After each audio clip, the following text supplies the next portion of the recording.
Sir, non return wall जर कायम पाण्यात राहत असेल तर कोणता वापरावा, मार्गदर्शन करा, असा एक प्रश्न शेतकरी दादाने विचारला आहे.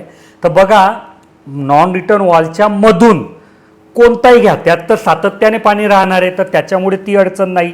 आणि समजा तुमच्याकडे अशी परिस्थिती आहे की तुमचा वॉल वगैरे पूर्ण डायरेक्ट पाण्यातच राहणार, एखाद्या वेळेस होतं की विहिरीत किंवा नदीवरनं पाणी आणलं आहे तर तो वॉल अशा ठिकाणी बसवला जातो की तो पाण्यात राहतो. तर तुम्ही आमचा कडनं जर वॉल घेतला तर तो चांगल्या प्रकारे मटेरियलचा असल्यामुळे, हेवी असल्यामुळे, त्याच्यावर चांगल्या प्रकारे कोटिंग असल्यामुळे तो लवकर गंजणार नाही, सडणार नाही, काही नाही.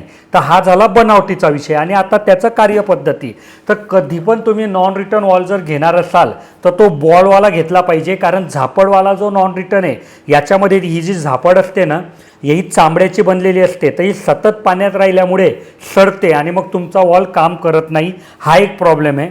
दुसरा की ही झापडवाल्या वॉलमध्ये अडचण काय येते की तुमचा वॉल असेल 2.5 इंची तर तुम्हाला ओपनिंग भेटतं फक्त 2 इंची, आणि ती झापड अशी कुठेतरी आधांतरी राहिल्यामुळे जर तुमच्या मोटरने काही घाण वगैरे घेतली तर ती तिथे अटकून जाते आणि मग परत प्रॉब्लेम येतो. बॉलमध्ये काय होतं की तुमचा बॉल पूर्णपणे बाजूला झाल्यामुळे तुम्हाला जितके इंची नॉन रिटर्न वॉल आहे तितके इंची पाण्याचा फ्लो भेटतो आणि तिच्यात काही घाण वगैरे आली ती सुद्धा अटकत नाही. आणि झापडला अजून एक अडचण काय येते की झापड ज्या ठिकाणी टच होत असते वॉलमध्ये तिथे ती कायम घर्षण होऊन खराब होऊन जाते. या वॉलला काय असतं की पूर्ण एक वॉल रबराचा असतो की जो सातत्याने आपली जागा बदलत असतो, तर तो घर्षण होण्यासाठी कमीत कमी 30-40 वर्ष लागतील.